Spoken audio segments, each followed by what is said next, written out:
Terima kasih Miza di Angkasa Pura. Assalamualaikum dan salam sejahtera.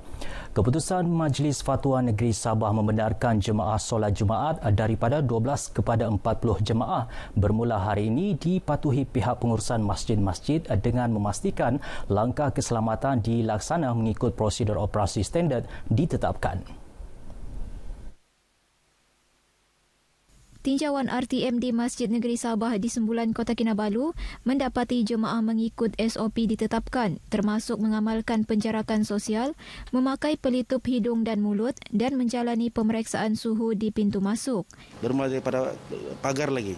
Pagar itu kita sudah, pertama kita cek list yang datang tu. Kalau ada dalam list, kita akan timbak suhu dan kita bagi laluan untuk parking.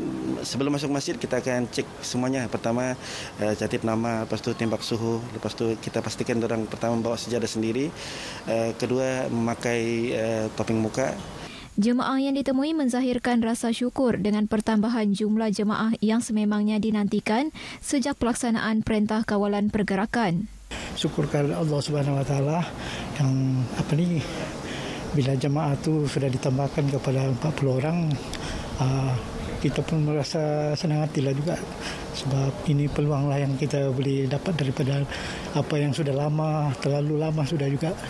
Jadi syukurlah. Kita sungguh bertuah lah kerana telah diberikan lagi kesempatan untuk menunaikan fardu Jumaat pada hari ini, yang mana juga kami sebagai jemaah di sini berbesar hati. Masyarakat sebenarnya akurlah dengan keputusan tersebut. Dan insyaAllah kalau perkembangan semasa mengizinkan untuk kita solat berjamaah seperti biasa, insyaAllah itu yang akan ditunggu oleh masyarakat setempat lah. Bilangan ahli jemaah solat Jumaat ini termasuk ahli jawatan kuasa masjid, imam dan khatib, manakala bagi solat 5 waktu ditetapkan 12 jemaah, terdiri ahli jawatan kuasa dan petugas masjid atau surau.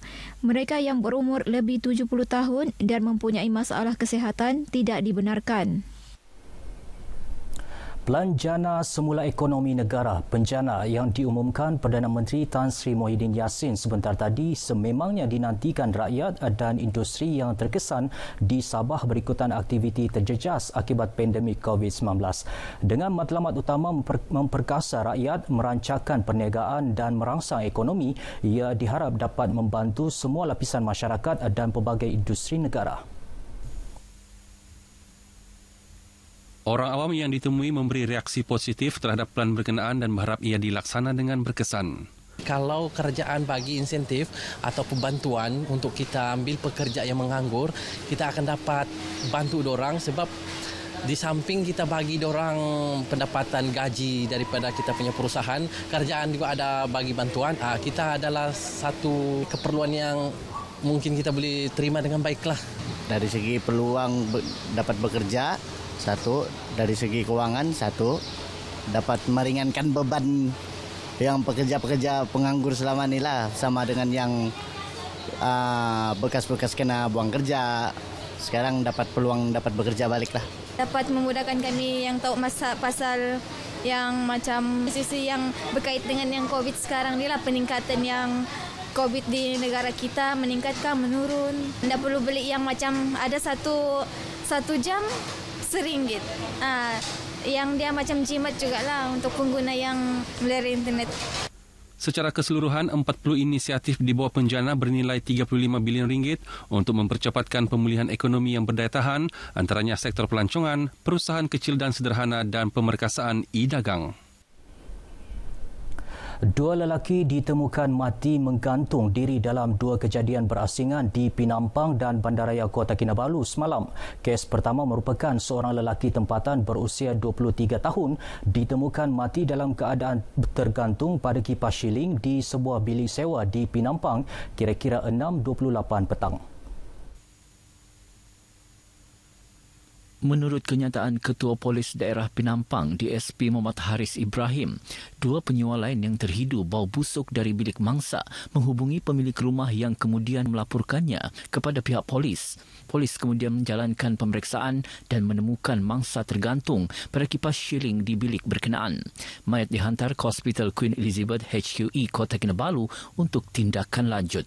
Kes gantung diri kedua pula melibatkan seorang lelaki 32 tahun ditemukan di sebuah tanda tandas bilik sewa di Sinsuran, Kota Kinabalu sekitar 5.30 petang.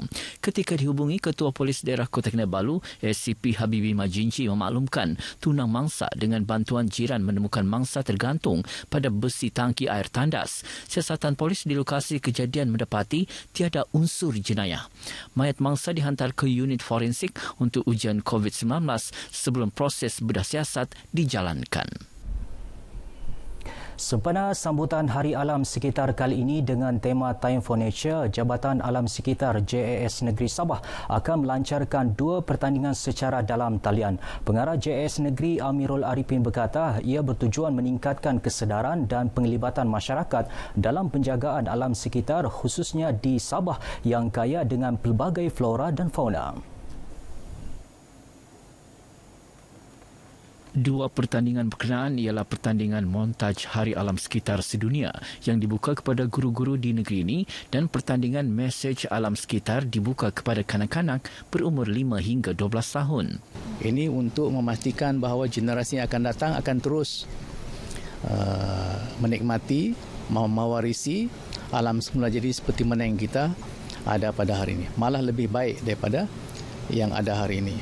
Amirul menyatakan demikian ketika berkongsi aktiviti sempena Hari Alam Sekitar di Kota Kinabalu.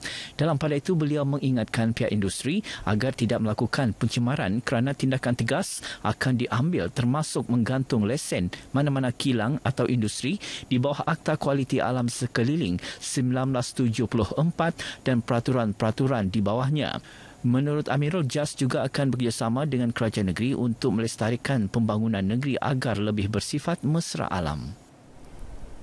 Baik, sekian sumbangan berita dari Sabah petang ini. Saudara, budayakan norma baharu, jaga diri, patuhi arahan pihak berkuasa. Kembali bersama Miza Husni di Angkasa Puri. Silakan Miza.